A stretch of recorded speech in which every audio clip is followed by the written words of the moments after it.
This is an analysis from Alpha Business Media.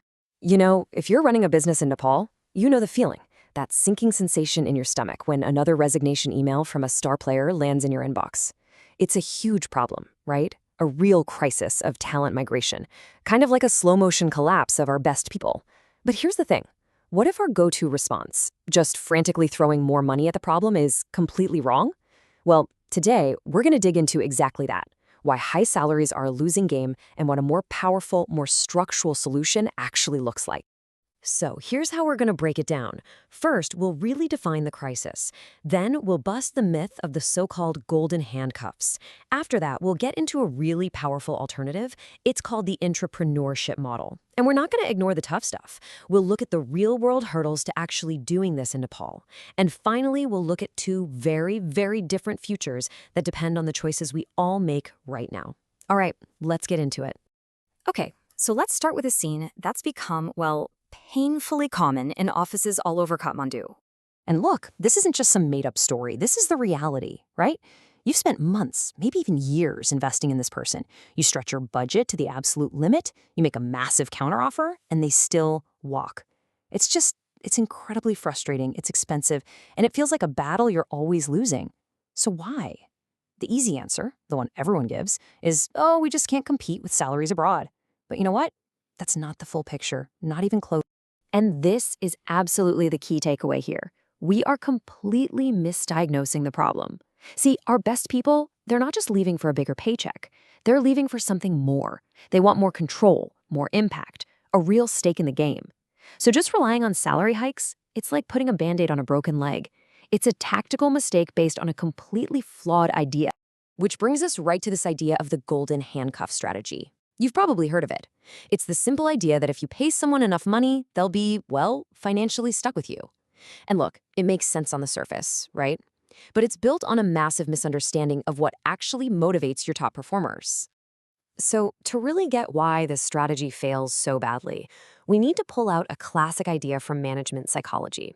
It's called Herzberg's two-factor theory. And it's brilliant, really, because it explains what makes people hate their jobs versus what makes them love their jobs. And here's the kicker. They're not just opposites of each other. Okay, now take a look at this, because this is where it all clicks. On the left, you've got what Herzberg called hygiene factors. Think of things like salary, your office conditions, company rules.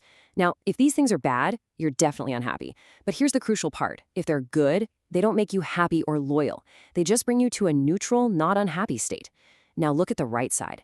These are the motivators, things like a sense of achievement, getting recognized for your work, real responsibility, and the chance to grow. These are the things that create genuine satisfaction and drive true loyalty. So salary just stops you from hating your job. It doesn't make you love it. And this quote just nails it, doesn't it? We are trying to plug a massive structural hole in a dam with a tiny piece of transactional chewing gum. It's a perfect analogy. The problem is huge. Our talent is looking for a whole better life, meaningful work, and our solution is this flimsy, temporary fix. Let's be honest, a salary bump, no matter how big, just can't compete with the entire operating system of life abroad. Better public services, stability, more opportunity. And what's worse, every single time we get into a bidding war over salary, we're basically telling our employee, hey, this relationship is just about the money. We are literally training our best people to be mercenaries, and that traps us in a terrible cycle that, let's face it, we are mathematically guaranteed to lose against bigger economies. Okay, so if throwing money at the problem is a losing game, then what's the answer? Well, the real solution requires a huge shift in how we think. We have to move away from the old logic of just hiring an employee and move towards a new logic of creating a partner. And that's what brings us to something called the Intrapreneurship Model. So the Intrapreneurship Model, and let me be really clear about this, this is not some fluffy HR initiative to make people feel good. No, this is a serious, hard-nosed business strategy. It's all about completely redesigning the relationship you have with your key players so that their own personal success is tied directly to the company's long-term success. It basically boils down to two main pillars. First up, genuine autonomy.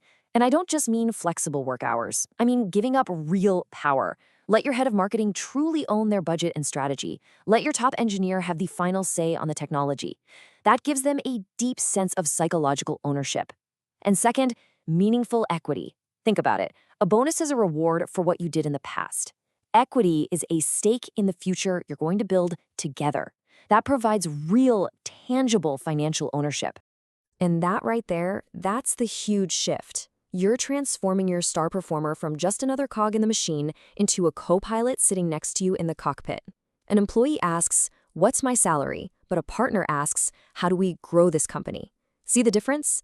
Their entire focus shifts from short-term pay to long-term value, because now they own a piece of the outcome. And suddenly, that 20% raise from a competitor, it doesn't look quite so shiny anymore, does it? Okay, so you're probably thinking, if this is so great, why isn't everyone in Nepal doing it? And that's a fair question. The truth is, the barriers are pretty significant. And they're not just small hurdles, they're deeply embedded in both our laws and our business culture. For starters, you've got regulatory hurdles. The Companies Act of 2063, well, it's pretty cumbersome and unclear when it comes to things like employee stock ownership plans, or ESOPs. That legal gray area makes a lot of founders and employees, for that matter, really nervous. But then there's the cultural hurdle, which is maybe even bigger.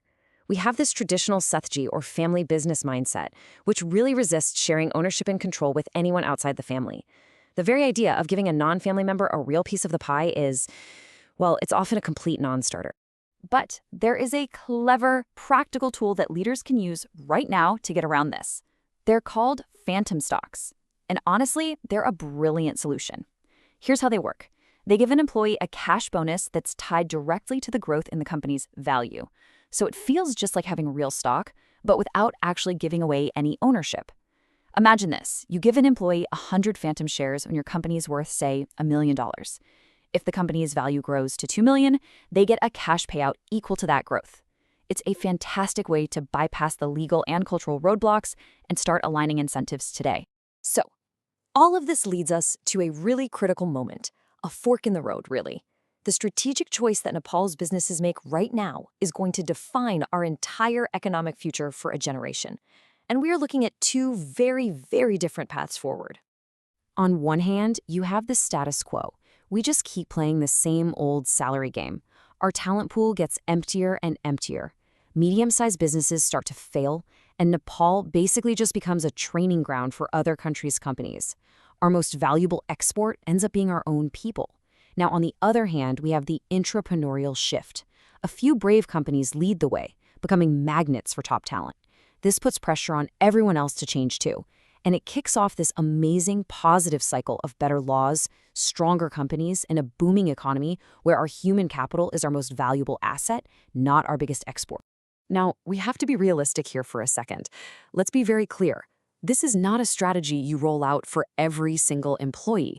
It's an elite strategy designed specifically for that top 5 or 10% of your workforce. You know, the linchpins, the people whose departure would cause a seriously disproportionate amount of damage.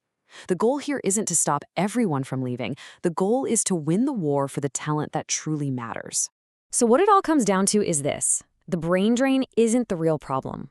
It's a symptom of a broken model for how we engage with our best people. And that leaves every single business leader in Nepal with a fundamental question they have to answer.